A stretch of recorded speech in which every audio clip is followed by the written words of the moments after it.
A gente vai falar aqui sobre a atuação de uma ex-secretária estadual de Desenvolvimento de São Paulo, que extinguiu o Instituto Florestal e agora quer atuar na gestão de concessões de parques naturais.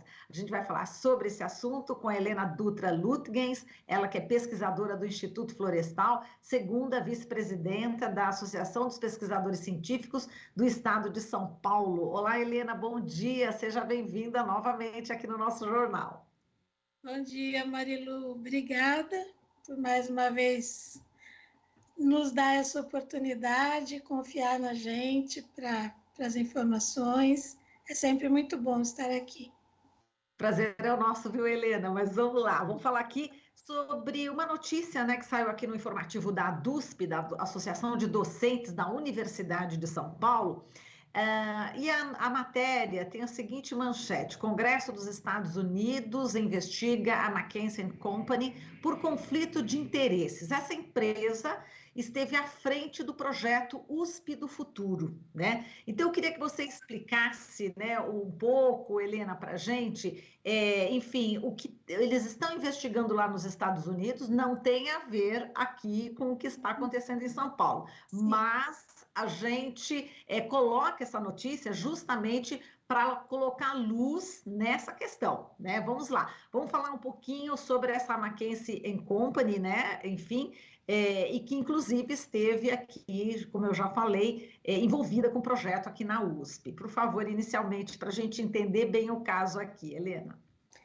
Então, Marilu, eu não sei se eu tenho elementos para explicar a questão do projeto USP no futuro, assim, com muito detalhe, né? O que a gente sabe é o que é noticiado também, que a gente não convive com isso. Mas a questão que acho que é uma questão chave é que essa empresa é uma empresa estrangeira, né, e que tem escritório em vários países aí do mundo, inclusive no Brasil. A ex-secretária de Desenvolvimento Econômico foi presidente dessa empresa, né, por muito tempo, trabalhou nessa empresa há muitos anos e chegou a ser presidente do escritório do Brasil. E ela teve as questões fora do Brasil, questão de opioides e tal, venda de opioides que causam dependência, que está ligada a essa empresa, né, que os Estados Unidos estão investigando. E a questão do USP no futuro, eu acho que assim, é o tal do futuro que foi pregado para a gente, ou que vem sendo pregado para a gente, desde que o neoliberalismo se instalou como um verdadeiro coronelismo, né, no estado de São Paulo. Então, é a questão de você ter empresas privadas dando as cartas dentro da empresa pública, né?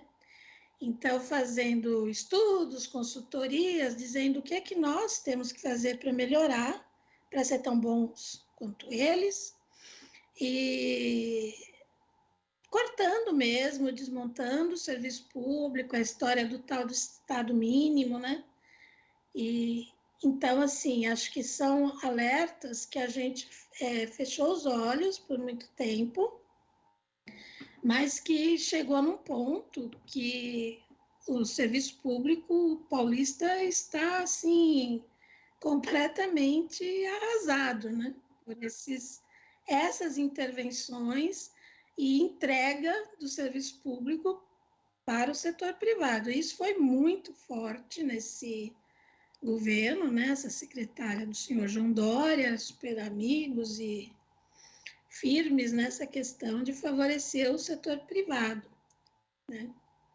Exato. A gente está falando aqui da Patrícia Ellen, né? Ela que foi aí, ocupou, né, cargo na Secretaria de Desenvolvimento Econômico, inclusive A gente quer saber dela agora, a atuação. Ela foi, na realidade, quando o Dória já se afastou para ser candidato, ela também saiu, e ao que parece, ela está querendo aí atuar exatamente nessa área de parques, enfim, eu queria que você falasse a respeito dessa atuação atual agora da Patrícia Ellen. Então, a Patrícia Ellen deixou o governo juntamente com seu amigo João Dória e alegou, inclusive, um machismo dentro do governo, que mulher não tem voz e tal. E diz que vai se dedicar ao ramo de restauração ecológica e parques naturais e tal e coisa. Bom, ocorre que esse governo fez a concessão de vários parques estaduais, concessão de serviços públicos, e inclusive agora saiu, no dia 3 de maio, saiu uma consulta pública para fazer também a concessão de 5 áreas de manejo florestal. 3 de abril, né, Helena? Isso. Perdão, 3 de abril. Encerra em 2 de maio, perdão. E esse governo também extinguiu o Instituto Florestal, que era o órgão responsável por essas áreas, que agora estão indo para concessão. Pelas unidades de conservação do Estado, foi responsável e criador dessas áreas, né, ao longo de sua história de mais de 130 anos. E a Patrícia Ellen teve, inclusive, participação na elaboração dessa proposta que extingue o Instituto Florestal, passa suas áreas para uma fundação, que isso é uma outra coisa que ocorreu com bastante frequência nesse período todo aí de neoliberalismo, né, de colocar fundações para administrar o patrimônio por uma flexibilidade administrativa, segundo eles, né? E agora ela vai para o setor, exatamente o setor que ela favoreceu, que foi o setor das concessões dos parques. E ela vai trabalhar com isso, com concessões de parques. Quer dizer, a gente vê aí uma relação promíscua, é isso, Helena? Olha, eu acho que no mínimo antiético, né? E é uma coisa para ser olhada do ponto de com um olhar muito crítico, né? Porque o tempo todo é dito que o Estado não tem recurso, que o Estado não tem como administrar essas áreas. Então, a gente passou por um período de extremo sucateamento. Então, só para assim, dar uma visão do panorama, o Instituto Florestal teve o último concurso público para pessoal de apoio à pesquisa, o pessoal que faz o trabalho de manutenção, de vigilância, de administrativo da instituição, foi em 1994. No ano anterior, né? O ano que antecede o início do neoliberalismo no Estado. Então, você tem, é claro, um esvaziamento. Então, os funcionários que atuam ainda hoje nas áreas, os mais jovens têm 28 anos de casa, né? Então, para completar 28 anos agora em julho. O quadro vai encolhendo, as pessoas aposentam, as pessoas morrem, as pessoas se afastam por algum motivo, não há reposição de quadro. Para pesquisador científico também, o último concurso foi em 2004, então também já está bastante antigo. Há uma redução do recurso financeiro para os trabalhos, aí o trabalho vai ficando deficitário, pelo menos no que aparenta para a população, né? Embora a gente continue trabalhando e cuidando das áreas e fazendo pesquisa, mas a população enxerga que há que o serviço está ficando piorado. Aí o Estado diz que é a ineficiência do serviço público e que não há como manter o serviço público pelo Estado e que há necessidade da intervenção da iniciativa privada. Entrega a área para a iniciativa privada, para a exploração. As áreas de uso público estão sendo entregues para 30 anos para grandes empresas. Então, a mesma empresa que pegou a concessão do Parque Estadual da Cantareira e do Alberto Lofgren, pegou Ibirapuera, pegou áreas em outros estados. Então, assim, é empresa muito grande, que se ela está pegando esse trabalho, não é porque esse trabalho não dê lucro, não é porque não há interesse. Então, ela vai explorar no sentido financeiro. Então, há já há algum tempo olhar para as unidades de conservação como se o objetivo delas fosse dar lucro. E rápido, né? Assim, e grande, né? E o objetivo das unidades de conservação não é esse. E são patrimônios públicos, né? São bens da população e que a população agora tem que ter recurso para poder ter acesso aos seus serviços. Então, é uma situação... Olha, eu acho que o termo que você usou é o mais adequado, é muito promíscuo mesmo, é uma promiscuidade, né, no gerenciamento dessas questões.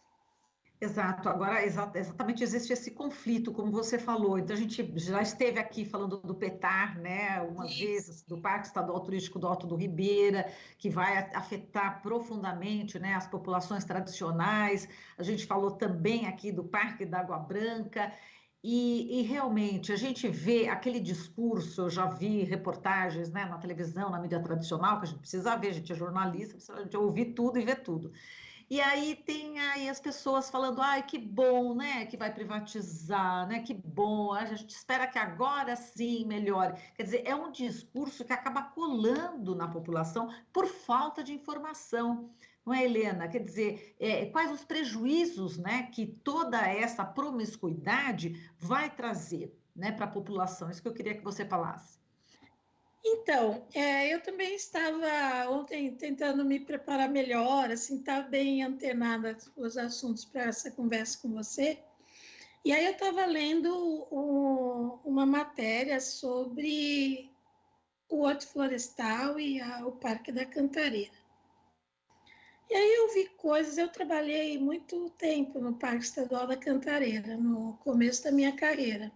Então, para quem não conhece, o Parque Estadual da Cantareira fica lá na Zona Norte, né, no extremo norte do município de São Paulo. E o Alberto Lofgren o pessoal chama, os paulistanos chamam de horto, que é contíguo, né? São duas áreas contíguas. O Alberto Lofgren foi a sede do Instituto Florestal desde a sua origem. Então, é um patrimônio histórico muito importante também, além do patrimônio ambiental. Ambos os parques têm histórias muito bonitas e muito importantes para o município, né? O Parque da Cantareira nasce da necessidade de restaurar uma mata que estava sendo destruída na época da expansão da cultura cafeeira e que causou falta de água no município, né? Porque começa a secar as nascentes por conta do desmatamento, aí aquela área foi restaurada e veio a ser o parque. Então, tem uma relação muito grande com o município e tudo mais. E estão localizados numa periferia, lá na Zona Norte e tal. Agora, as pessoas vão ter que pagar ingresso. Os serviços que estão sendo propostos é um café lá no alto, na Pedra Grande. Quem conhece o parque, a Pedra Grande é um afloramento de granito no alto da serra, da onde você tem uma visão maravilhosa do município de São Paulo. Você consegue, em dias de pouca poluição e céu limpo, você consegue, inclusive, enxergar a Serra do Mar do outro lado. Então, você está na Mantiqueira, você vê a cidade encravada entre as serras, né? É um lugar belíssimo. Aí a instalação de um café, porque os visitantes não tinham esse serviço de alimentação antes. Mas ninguém nunca precisou de um café numa trilha. Fazer trilha esperando encontrar um café, né? Todo mundo sempre fez trilha levando sua garrafa de água, sua bananinha passa, essas coisas. Ninguém precisa de um café, né? E o mesmo em relação ao Alberto Lofgren, que é onde as pessoas iam caminhar diariamente. Então, você vai tirar uma área, eu vou falar especificamente dessas áreas, porque eu conheço muito bem, porque elas exemplificam muito bem a situação. De você elitizar um serviço que a população usufruía gratuitamente e que traz muito benefício e que tem uma importância grande na qualidade de vida. Então, áreas que você tem contato com a natureza, que você tem atividades de educação ambiental, porque o Instituto Florestal desenvolvia um programa de educação ambiental muito forte ali nessas duas áreas. A Cantareira, e eu atuei exatamente nesse programa, a gente recebia muitas escolas diariamente para atividade de educação ambiental nas trilhas e tudo mais, e era um serviço gratuito, né? Tinha uma pequena taxa para a escola particular, mas era uma taxa voltada para manutenção dos equipamentos. E aí a gente volta àquela questão, né? Houve o esvaziamento, houve o sucateamento do serviço, aí a população fica com essa impressão ruim, e aí acha, não, mas agora as pessoas vão pagar ingresso, mas vai ter uma roda gigante, enorme, no Cândido Portinari, para as pessoas verem o rio poluído lá do alto. Então, assim, são serviços desvinculados da conservação, não são voltados para... até se fala, usa o termo educação ambiental, mas é uma exploração mesmo econômica, uma exploração financeira de bens públicos. E aí, Marilu, não sei se você viu, mas a gente descobriu aí que tem em fevereiro, o BNDES lançou um financiamento para empresas pegarem concessão de parques. Com certeza a Patrícia Ellen sabe disso, né? Então, a empresa pega o financiamento de um parque com recurso, 80% do recurso vem do BNDES, ou seja, de um banco público. Incrível, mas o serviço público estava sucateado porque o Estado não tinha dinheiro. Mas o Estado empresta dinheiro para o setor privado para fazer a concessão, para pagar em 30 anos, que é exatamente o tempo da concessão, para eles ganharem muito dinheiro em cima do patrimônio público, de um bem que pertence a todos. Como você falou, não havia dinheiro, mas o dinheiro apareceu para a iniciativa privada, não é isso? Exatamente, chegou. De repente, não tem para investir no setor público, mas no setor privado o Estado tem dinheiro para emprestar. Financia 80% do valor, para pagar em 30 anos. Está feita aqui a denúncia, né, Helena? Realmente essas promiscuidades, né, esses atos antiéticos foram bastante comuns aí no governo do João Dória, como você pôde já apresentar aqui nessa oportunidade e em outras oportunidades. Agora, o que dá para fazer, Helena, além de denunciar? Vocês estão pensando, existe aí o Ministério Público? Como é que está essa questão toda? Então, no caso da extinção do Instituto Florestal, a gente tem duas ações, né? A PQC, que é a associação que eu represento, a Associação dos Pesquisadores Científicos do Estado de São Paulo, tem uma ação juntamente com o PROAN, Instituto Nacional do Meio Ambiente, contra essa passagem das áreas do Instituto Florestal para a Fundação Florestal, que é o decreto do CIEFLOR, né? E também há uma ação de inconstitucionalidade que está na Justiça, né, da PQC, juntamente com o PSOL e também o PROAN. E Só que está aí, né? A gente ainda não tem uma resposta, está andando, está na justiça, tem sido avaliado e tal. De modo geral, o pessoal do PETAR também tem uma ação muito forte, também entraram com ação contra... O caso do PETAR é um caso muito crítico, né? Porque se tira o ganha-pão das comunidades tradicionais e quilombolas que estão instaladas no parque, que vivem daquele turismo que a gente chama de ecoturismo, né? Que é o turismo que a pessoa usufrui do serviço ambiental, da contato com a natureza e, ao mesmo tempo, colabora com o desenvolvimento local, um desenvolvimento sustentável, voltado para a sustentabilidade do recurso natural. E que agora está aí para ser entregue para a iniciativa privada num edital internacional, né? Para empresas estrangeiras explorarem o turismo e a comunidade perder seu ganha-pão. Então, assim, uma coisa bastante cruel e bastante, assim, agressiva, né? A questão do PETAR. Mas eles estão muito mobilizados, a comunidade toda, eles têm feito muitos eventos, têm se manifestado, e eu acho que isso é fundamental, porque é o que você falou. As pessoas olham e falam, não, agora vai ter papel higiênico no banheiro direto, vai ter o café no alto da Pedra Grande, ou a roda gigante no Cândido Portinari, e não vem a questão de você ter um olhar para a unidade de conservação, que é o olhar financeiro, e que desconsidera o valor ambiental. Não leva em conta o valor ambiental, a não ser do ponto de vista da geração de recurso financeiro. Então, isso é uma coisa que a gente precisa fazer, é levar a informação, porque a população tem que saber o que está perdendo. E exatamente no momento de crise ambiental, crise climática, crise sanitária tão forte, mostrando tão claramente a necessidade de ter um cuidado maior com o meio ambiente, a gente vê esse desmonte e esse desinteresse pela conservação do meio ambiente. Então, levar a informação, eu acho que é fundamental.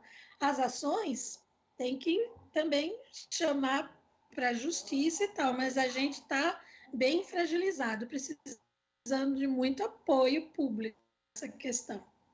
Com certeza, nós estamos aqui para apoiar, viu, Helena? A gente está aqui fazendo essa denúncia junto com você, né? Esse dinheiro, né? Dinheiro público que não tem justamente para o próprio serviço público, mas aparece quando entra a iniciativa privada. Essa questão também é muito importante, Helena. A gente agradece demais aqui a sua participação. Um forte abraço, a gente continua conversando, tá bem? Um abraço. Obrigada, Marilu. Muito obrigada pela oportunidade em falar sobre esse assunto. Um abraço grande. Abraço. Falamos aqui com Helena Dutra Lutgens, pesquisadora do Instituto Florestal, segunda vice-presidenta da Associação dos Pesquisadores Científicos do Estado de São Paulo, APQC. Você está ouvindo Jornal Brasil Atual. As notícias que os outros não dão.